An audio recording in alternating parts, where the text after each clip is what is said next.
this video, this ramble of nonsense, brings you some sort of happiness or knowledge or joy, or just a distraction from day-to-day craziness that we call life. And if not, I'm still glad you stopped by. So, sit back and relax. It's time for the August ramble,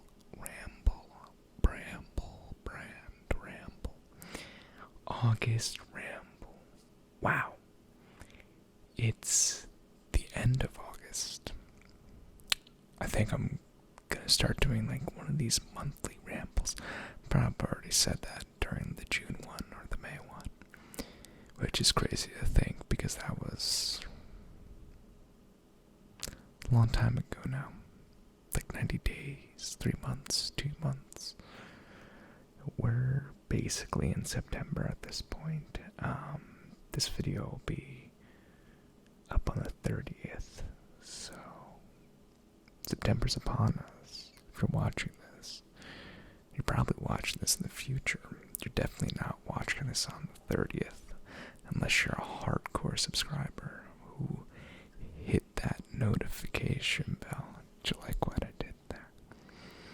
Anyways, September is an interesting month. It's not my favorite month because it's, or at least these past few years, it's been more of a tease than pure autumn, which I know technically September is between autumn and summer, so there's still hot days, but I love a nice cold September. And thus far, the first week looks real nice. Looks like it's like high 70s max for 10 days, which gives me hope that it won't be a hot September like it has been. God, there's still some latency on this Pro Tools sessions that I'm using. I should probably start a new one. I like to pick up the audio sessions from previous videos so I don't have to always put on the 2 plugins I record through because I'm that lazy. But sometimes when you reuse a session a bunch of times, it's just, I don't know why it gets latency. Yeah, I don't remember why that happens.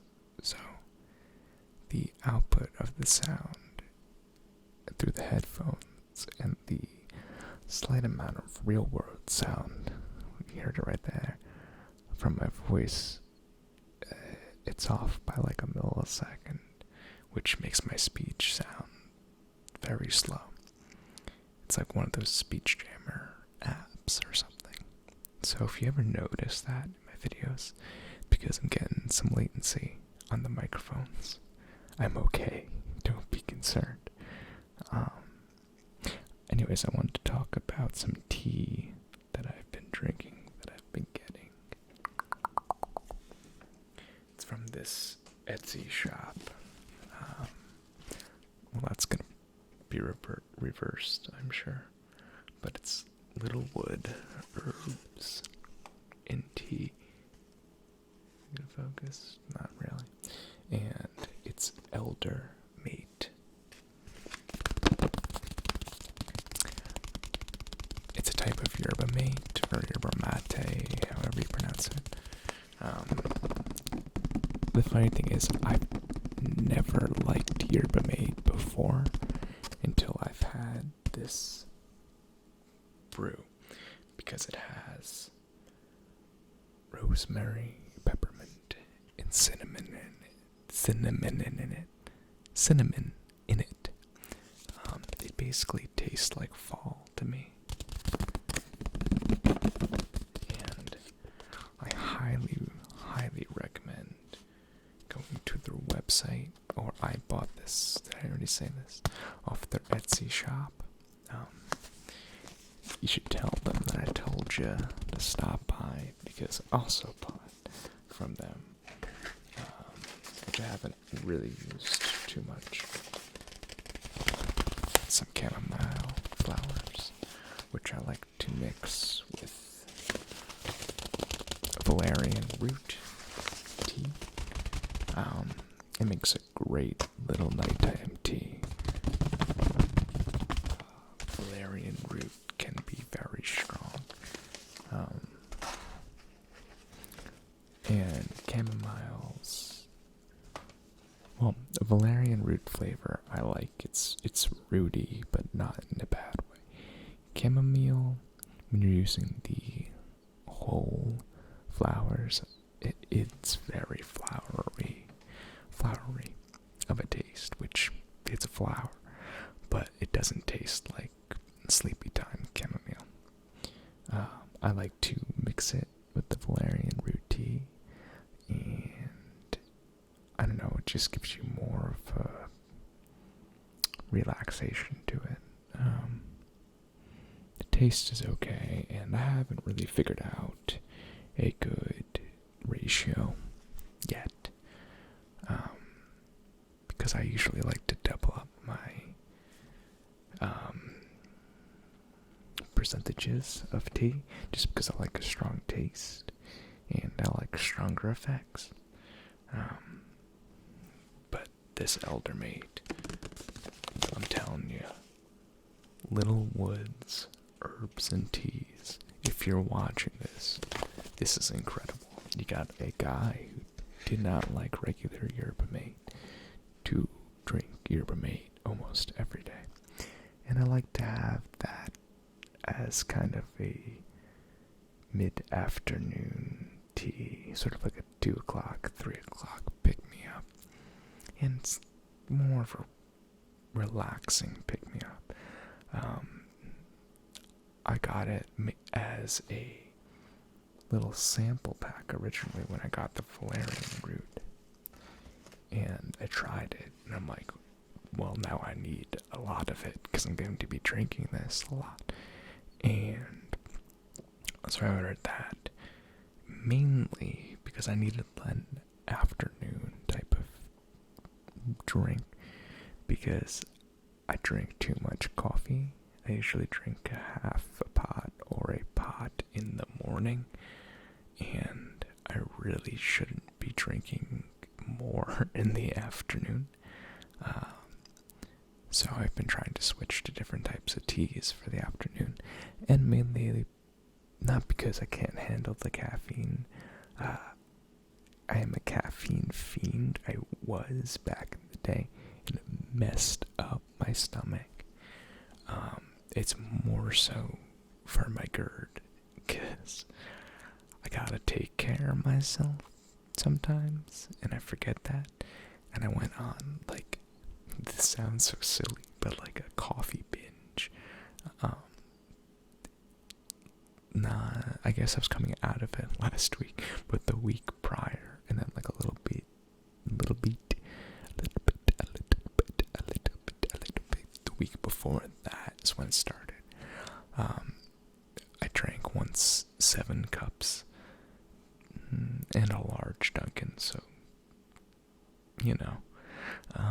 and didn't eat lunch that day. Boy, was my stomach not a fan with me. But, like, I wasn't hungry because I kept drinking coffee.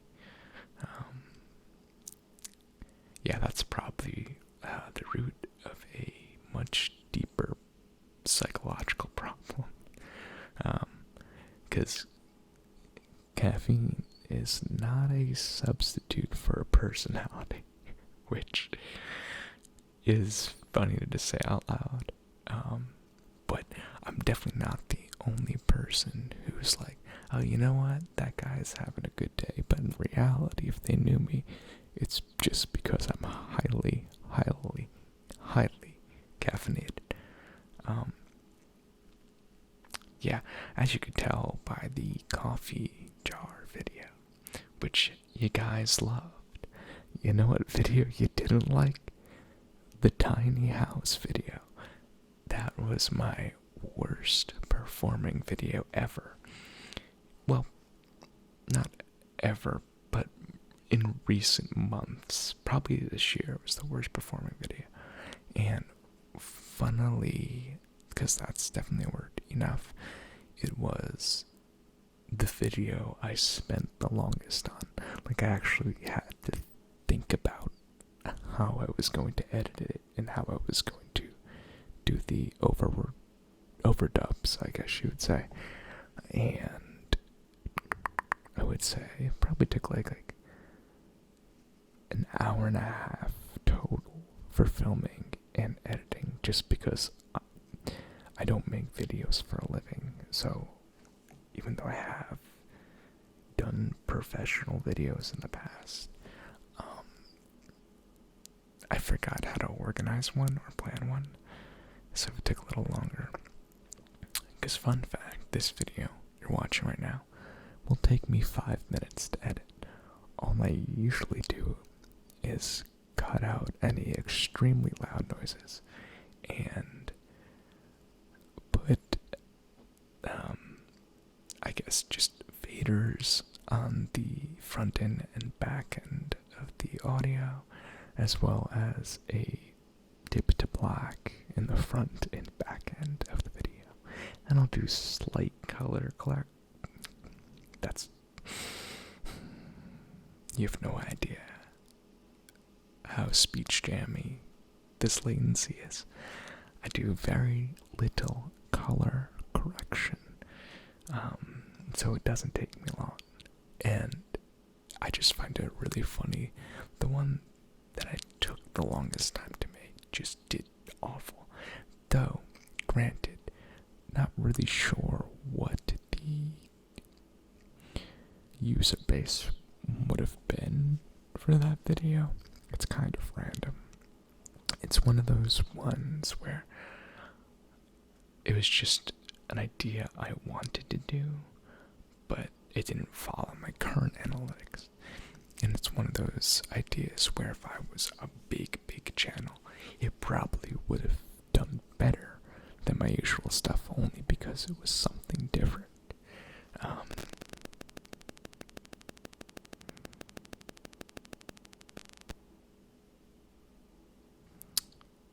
Really gotta figure out where that interference is coming from.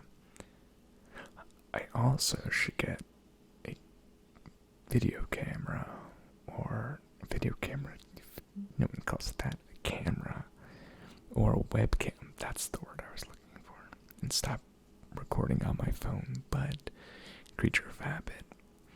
And though I do want to get a webcam, but it has to be a good one, so I need to shop around for that. I think there was a Logitech one that shot in 4K, though I don't know if recording through the compressor I'm recording, that's a digital compressor on Pro Tools, I don't know if that will take up too much RAM while also recording video to the computer, because right now this is just being recorded to my phone. So it's probably better I do it this way, just deal with the interference. But I'll figure it out eventually. This has been a ramble and a half. Yeah, I guess I'm just looking forward. Oh, you know what's coming up. You know what's coming up. You know what's coming up. If you made it this far. Now, last year, at this time, I think I only had like 200 followers, maybe that, subscribers. But since I've started this channel, every October, I've done something called the Great Pumpkin Tap Off, and every year since that, no one else has done it but me. So this year, now that I actually have subscribers who are also ASMR people, hey, guess what? You get called out, because you better participate in the Great Pumpkin Tap Off this year.